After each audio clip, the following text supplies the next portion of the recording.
देश में अक्सर इस बात पर बहस होती है कि न्यायाधीशों को राजनीति में शामिल होना चाहिए या नहीं। तो सवाल है कि संविधान में जजों के राजनीति में शामिल या रिटायरमेंट के बाद कोई पद संभालने को लेकर नियम क्या है। हाल ही में राजनीति में शामिल होने को लेकर एक चैनल के इंटरव्यू में पूर्व chief justice of India BR Gavai से एक सवाल पूछा गया। इस पर उन्होंने जवाब दिया कि मैंने इसके बारे में नहीं सोचा है, मैंने अभी कुछ नहीं करने का फैसला लिया है।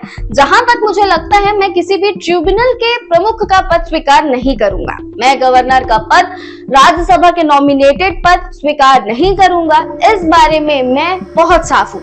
चलिए अब आपको ये बताते हैं कि इसे लेकर संविधान में क्या नियम है। संविधान का अनुच्छेद 124(7) स्पष्ट रूप से कहता है कि सुप्रीम कोर्ट का कोई भी जज रिटायरमेंट के बाद भारत के क्षेत्र के भीतर किसी भी कोर्ट या किसी ट्रिब्यूनल में वकालत नहीं कर सकता। वहीं अनुच्छेद 220 हाई कोर्ट के जज रिटायरमेंट के बाद केवल सुप्रीम कोर्ट और उन हाई कोर्ट में वकालत करने की अनुमति देता है जहां उन्होंने पहले जज के रूप में काम नहीं किया था। हालांकि राजनीति में शामिल होने या संवैधानिक और कानूनी पदों पर नियुक्त होने पर कोई सीधा प्रतिबंध नहीं है, इसलिए जजों को अक्सर राजनीतिक या कार्यकारी पदों पर नियुक्त किया जाता रहा है। आपको बता दें, इससे पहले भारत के कई जजों ने राजनीति में हिस्सा लिया है। उसमें हैं रंजन गोगोई, अभिजीत गंगोपाध्याय, बहरुल इस्लाम, KS हेगड़े।